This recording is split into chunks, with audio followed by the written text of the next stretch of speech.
In this lesson, we'll take a look at how to draw a beetle with markers and colored pencils. We'll be working on marker paper, which is a nice smooth surface for accepting multiple layers of marker applications as well as colored pencil applications. We'll start with a lightly drawn contour line drawing of the subject, in this case a green beetle. Then we'll start applying our first applications of the marker. I'll be using Prismacolor alcohol-based markers for this demonstration. We'll start with the color chartreuse. We're just going to define areas of color initially. After we've got some chartreuse on the surface, then we'll switch over to our next color, which is lime peel. A bit of reflected cool light exists around the outer edge of the beetle, so we'll switch over now to light cerulean blue and start defining some of these areas. Markers and colored pencils are a match made in heaven. They work well together, but we've got to apply the material in a specific order. We'll start with the markers, and then over the top we'll refine the details and enrich the colors with colored pencil applications.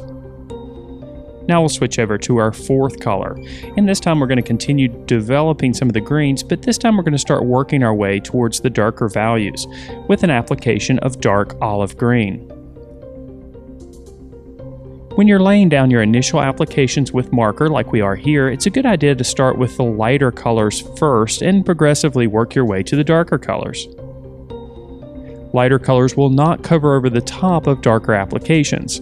Therefore, we need to consider the order in which we're applying the material, as I mentioned previously. If we start with darker applications and try to layer over the top lighter colors, you'll find that it's not quite possible to do so. Although the lighter applications will affect the color that you've already got in place, it's always a good idea to work from light to dark when you're starting with marker applications. We'll continue applying the dark olive green to various locations on the body of the beetle and the legs of the beetle. In the process, we're beginning to develop the relationships of value. Ultimately, the relationships of value will determine the light source and the strength of the light source, as well as communicate the illusion of form. Now that we have much of the green in place, we'll switch over to our next color, which is sienna brown. This color, as you can see, is really mostly closely related to a reddish brown. The reds and the green will contrast each other nicely because these colors are complementary colors. This will add quite a bit of pop and interest to our finished drawing. We'll make sure to disperse the color throughout the body of the beetle to create a bit of harmony and unity in the piece. We can also begin the process of developing some of the illusion of texture that happens on the back of the beetle. The back of the beetle has a bumpy surface. To create this illusion, we'll make small circles or small dots on the back with the sienna brown. Of course, we'll refine this illusion and develop it further with our colored pencil applications. The sienna brown is also applied to the legs of the beetle, again to ensure harmony and unity. Now we'll go back and start developing some of the lighter values that we've left open at this point. Now with a bit of deco yellow to add to the green sections.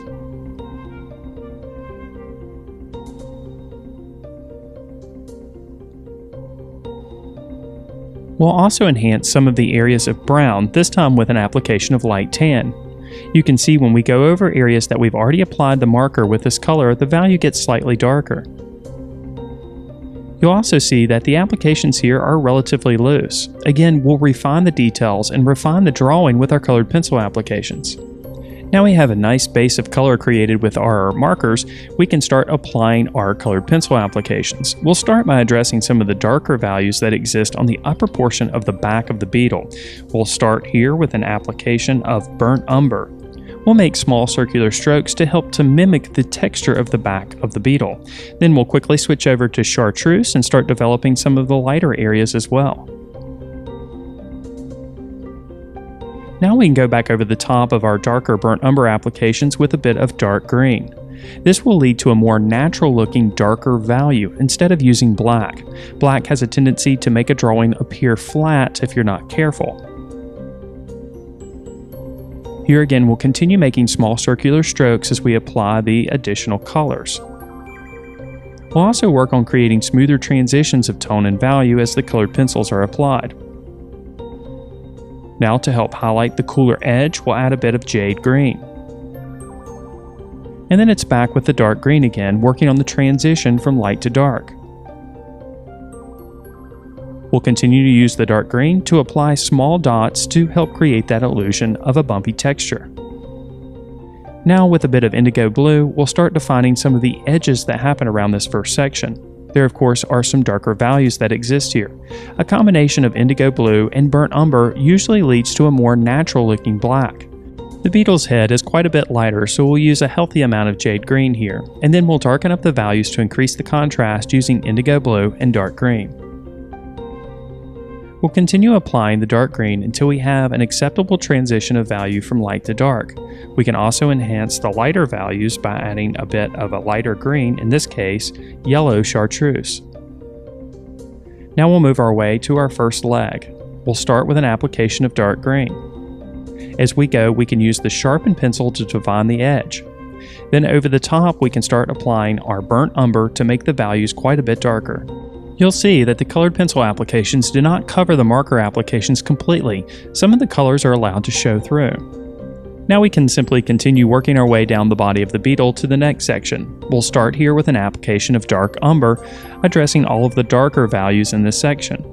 And then here again, a bit of chartreuse to address some of the lighter values, a bit of jade green to create that illusion of a lighter reflected light, and then we'll increase the contrast again by applying burnt umber and indigo blue. Of course, dark green is used in these sections as well. A bit of the reddish brown can be found in this section, so we'll address it with a bit of burnt ochre. We'll also pull some of these burnt ochre applications down to the lower portion of the body, as this color will be quite a bit more dominant here. We'll switch back over to the chartreuse and again the dark green. We'll continue to use these colors in each section to ensure that we have harmony and unity throughout the piece.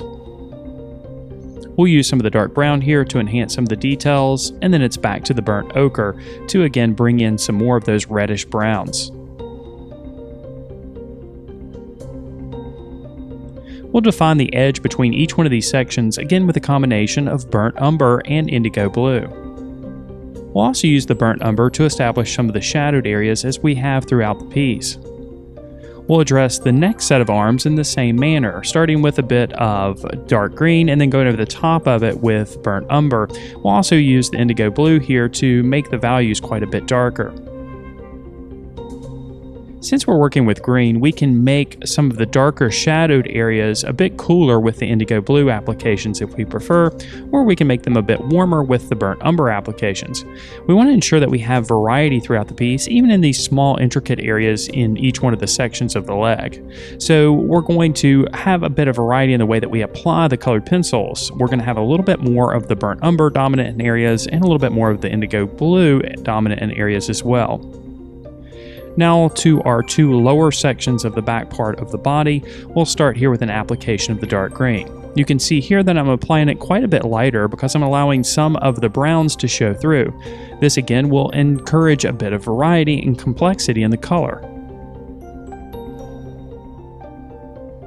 We'll use the jade green around the edges to enhance some of the lighter and cooler highlights that we have around the body. And just like we considered when we started our applications with the markers, we're going to allow ourselves to be cognizant of the applications that we're making. We want to make sure that we don't get too dark too quickly with the colored pencil applications. If we get too dark, it's going to be hard to lighten up areas as far as the value goes. So we're being very cautious as we're applying these colors. Here with a bit more of the burnt ochre, and then again with our chartreuse. And then we'll steadily increase the contrast and darken some of the values in areas here with the burnt umber. As we go, as I mentioned before, we're creating a bit more complexity in the color. Because we have the marker applications in place, and some of these marker applications are going to show through our colored pencil applications, we can really build up transitions of color and value and have complete control over those transitions of color and value with the colored pencils. We can ease the transitions of value and color even further by applying a colorless blender as we see here over the top of our colored pencil applications. The colorless blender, of course, is just the waxy binder of the colored pencil material. It has no pigment at all, so it allows us to move the wax that we have on the surface from our previous colored pencil applications around relatively easily, creating a transition. By working the waxy colored pencils into the surface of the paper, we're essentially burnishing the applications. Burnishing can also be accomplished, as we see here, with a lighter color, in this case a bit of cream. Now over the top of these applications, we can start developing some of the details, in this case specifically the texture of the back of the beetle. We'll use a bit of dark green in the green sections, and we'll use a bit of the burnt umber in the browner sections to start developing that texture with small circles. We'll also use indigo blue to a certain degree to add a bit more variety in each one of these dimples. There are some hints of some light yellow-green in this section as well, so we'll accomplish this with a bit of the chartreuse. To make our browner sections slightly redder, we'll use a bit of sienna brown. This is still very much a warmer earth tone of brown, of course, but it does have a little bit more of a red undertone. This, of course, will increase the contrast between the red and green even further. Then we'll enhance some of the details with a bit of cream in the middle section before moving on to our last section of the back of the bug. Here again, we'll start with relatively light applications with the dark green, allowing some of our marker applications to show through. We'll enhance the lighter values, this time with a bit of chartreuse, and all the time we're creating small circular applications with the pencil to create the illusion of texture.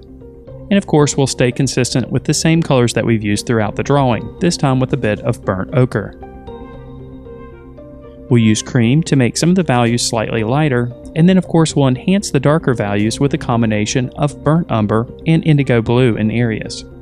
As the contrast of value and color becomes stronger, the texture becomes clearer. We'll of course enhance some of the shadowed areas on the back end of the bug where the shadows are the strongest, again with burnt umber. And we'll enhance the reflected highlight around the outer portion of the bug, again with jade green. We can use a combination of burnt umber and indigo blue to define the outer outline. Now, outline's the wrong word here. We do have an area of high contrast around the outside portion of the bug, and in this particular drawing it's reading as an outline, but it really is just a strong contrast in value. We'll use the colorless blender over the top of our applications to downplay a bit of the contrast and create a more natural looking surface. Here a bit of indigo blue is applied over the top of the burnt umber applications to make this outer edge a bit darker. Then a bit of dark green, and again a little bit of the yellow chartreuse to lighten up some of the values. We'll use this yellow chartreuse in a couple other areas to ensure harmony and unity.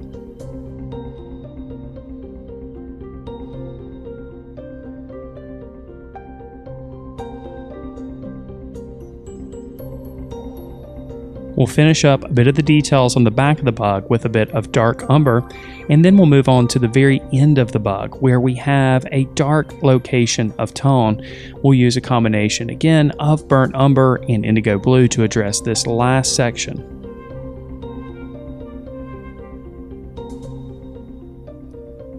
Now all that's remaining are the two remaining legs and of course the cast shadow.